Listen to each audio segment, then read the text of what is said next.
days, many people, especially teens, suffer from depression. You might hear some adults say that teens are just dramatic and that it's not very serious, but depression is, in fact, very serious and it affects thousands of people around us. Some of us probably want to help, but aren't sure how to reach out to others or even how to tell they're suffering. This leads to the question, how do I know if the people I love are suffering with depression or suicidal thoughts? First, we need to start out with defining depression. According to Live Sciences article, Depression Causes, Symptoms, and Treatments, the scientific definition of depression is a mental health disorder marked by an overwhelming feeling of sadness, isolation, and despair that affects how a person thinks, feels, and functions.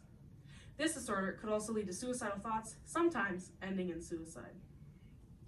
Studies have also showed that almost 7% of the adult population have experienced at least one depressive episode throughout their lifetime. This has caused the National Institute of Mental Health to label depression one of the most common mental disorders here in the United States. That being said, the main age group that are depressed these days are teens. According to Psych Central's article, Why Are So Many Teens Depressed?, almost 20% of teens experience depression before they reach adulthood, and only 30% of those teens get treatment for this illness.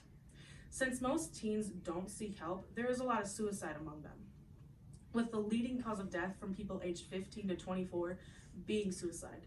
And every 100 minutes, a teen takes their own life from suicide. These numbers are almost 5 times bigger than they were 20 years ago. Part of the cause being more stress in schools and things happening at home.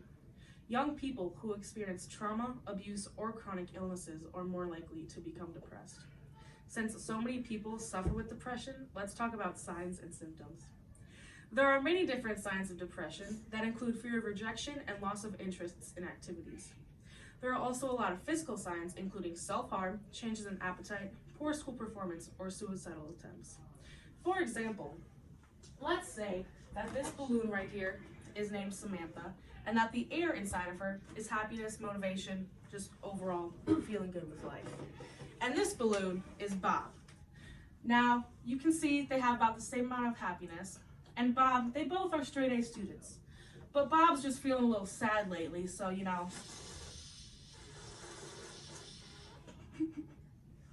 now, he has less happiness inside of him. And then he goes home, and say his parent had an accident at work and is in the hospital. So it's very stressful at home.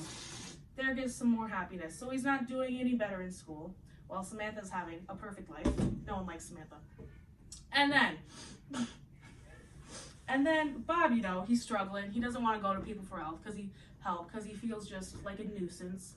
So he comes to work and his teachers start nagging him, telling him you gotta do better, you gotta do this, separate your personal life from work, and that, doesn't help. So now Bob is very sad.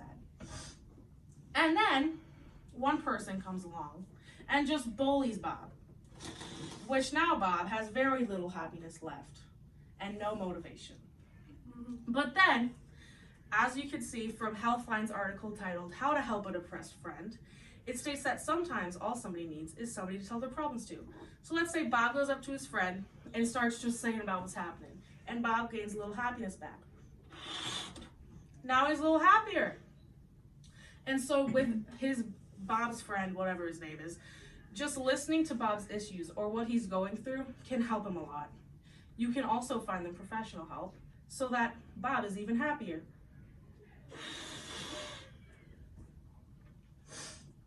Also, be very patient, because since Bob didn't want to tell anyone, he just didn't want to feel like a disturbance or a nuisance, he bottled it all inside. But now that he went for help, it's better. And also, let's say Bob's friend isn't very patient and he's just like telling him to hurry up, get out of bed, it'll fix everything. I mean, to Bob's friend, it may seem like it fixes things, but getting rid of depression is a long process. So just remember to always stay in touch with them and try to invite people like Bob to things. Okay, we're done with that, okay? So, there are a lot of things you should try to avoid when dealing with people who are depressed. For one, you shouldn't take the things they say personally. Sometimes when people are depressed, they have outbursts of anger that can cause them to say something that hurts your feelings. Just try to remember that they are going through a lot at the moment.